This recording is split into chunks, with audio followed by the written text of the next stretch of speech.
In the years before the 1980s, the American dream typically ended with retirement. You labored for 30 years, then enjoyed a monthly pension. It wasn't glamorous, but it offered stability. However, a single paragraph hidden within the Revenue Act of 1978 transformed retirement planning forever. This pivotal paragraph introduced Section 401k, a tax clause originally drafted by benefits consultant Ted Benna. He recognized the law's potential, allowing workers to defer a portion of their wages into tax-advantaged accounts. By 1980, Benna piloted this to see its impact within his own firm, turning a tax break into a national experiment. Corporations quickly embraced this new option. Pensions proved costly, while 401ks presented an affordable alternative. For each employee migrated to this plan, companies slashed millions from their budgets and received tax benefits for matching contributions. The financial liability shifted from them to you. By the late 1980s, pensions began to fade as 401ks surged. Suddenly, Wall Street enjoyed a reliable cash influx. Every payday, millions of workers invested in stocks, whether they wished to or not. Was this a retirement revolution? Or merely a self-sustaining engine for rising asset prices? Every 2 weeks, your paycheck is divided automatically. Some goes to bills, some to taxes, and a portion is discreetly funneled into your 401k. This money doesn't lie idle. It flows directly into mutual and index funds managed by industry titans like BlackRock, Vanguard, and Fidelity. Trillions of dollars pour in, funds that never ask questions and don't take breaks. This innovation of the 401k transformed the workforce into a constant liquidity source. Stock prices inflated not just from earnings, but from the habitual deposits of countless workers saving for retirement. In reality, they are underwriting the market's stability. As of 2020, retirement accounts contained over $7 trillion in U.S. equities. That amount doesn't represent mere investment. It serves as the framework holding markets aloft. When market stability falters, the Federal Reserve intervenes. Zero interest rates, quantitative easing, and bailouts follow. The narrative? Stabilizing the economy. The true outcome? Keeping their portfolios, and yours, stable, reliant on your savings as the collateral that bolsters confidence. In 2008, trillions supported Wall Street, while many 401ks lost half their worth. In 2020, more trillions were generated to safeguard retirement assets. Money appeared from nowhere, flowing into bonds and stocks, artificially boosting prices, reconstructing the facade of affluence. Values recovered, but purchasing power did not. This creates a cycle. Your retirement relies on market performance, markets thrive on liquidity, and liquidity is fueled by debt and currency creation. The semblance of stability is manufactured, not organically achieved. They advise you stay the course. Work for 40 years and trust compound interest to work its magic.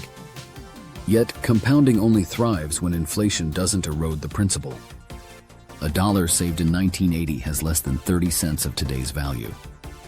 Average 401k balances for near retirees stand around $250,000, barely sufficient for a decade of living expenses. Additionally, fees, fund expenses, and taxes drain 1% to 2% annually.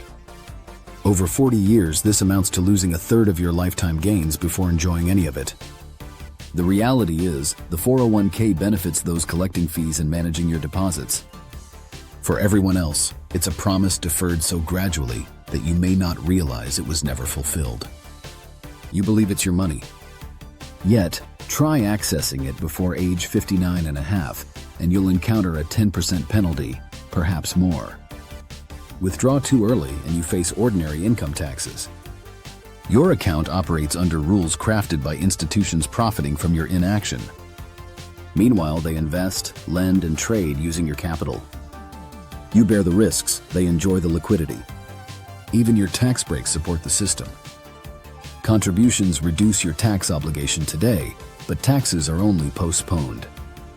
When you withdraw in retirement, each dollar is treated as ordinary income. The government receives later payments, while Wall Street enjoys immediate profits. Most people operate under the assumption their 401k resides safely in their name, quietly growing in a secure account. However, there's a distinction between true ownership and granted permission. You do not physically own your stocks, a custodian does. The plan administrator dictates where your money resides. And during market upheavals, your speed to respond is intentionally limited. The structure is designed for dependence. A loan against it requires approval. It cannot serve as collateral for tangible assets. Accessing funds in emergencies incurs penalties to retrieve your own money. The system doesn't guard you against missteps, it shields itself from withdrawals. Diversification in this realm is a mirage. Most plans confine your options to a few mutual funds, often managed or owned by the same entities running the plan. The perceived competition among funds frequently turns out to be the same brand under different guises. And lurking is the insurance industry, quietly involved. Some 401ks purchase annuity contracts or group insurance products, complex financial tools, hiding fees under layers of disclosures. Profits do not derive from your investment success, but rather from your ongoing participation. The most profound secret is this: your retirement plays a role in guiding market behavior. Fund managers understand you won't withdraw in bulk.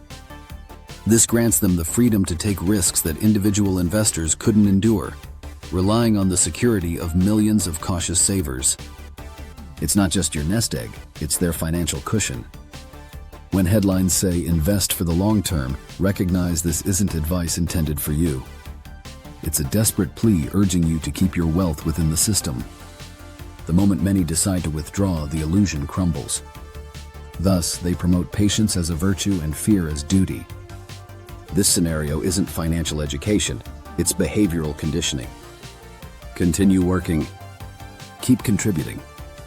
Avoid questioning. The 401k isn't merely a retirement strategy, it's a behavioral blueprint maneuvered within tax legislation. But what unfolds if people stop adhering to these preset rules? What if they realize the game can be changed? Some individuals are tired of waiting 40 years to discover if their plan worked. They're seeking approaches to directly own their futures, whether through real assets, entrepreneurial ventures, or emerging digital currencies. Crypto, for instance, is volatile, but it rejuvenated the concept of self-custody. For the first time, you could hold value independent of intermediaries dictating when you can access it. This shift doesn't imply abandoning the system instantaneously. It signifies learning, questioning, and crafting alternatives beyond it. Financial literacy becomes an act of rebellion. Diversification serves as defense. The aim transcends mere retirement, it is about attaining freedom.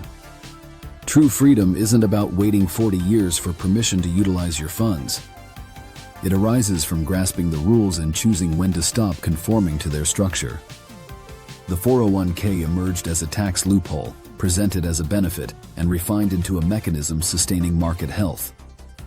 You've been led to believe it's your nest egg. In reality, it serves as their lifeline. The moment you recognize it for what it really is, you'll cease being the fuel and begin your journey toward freedom.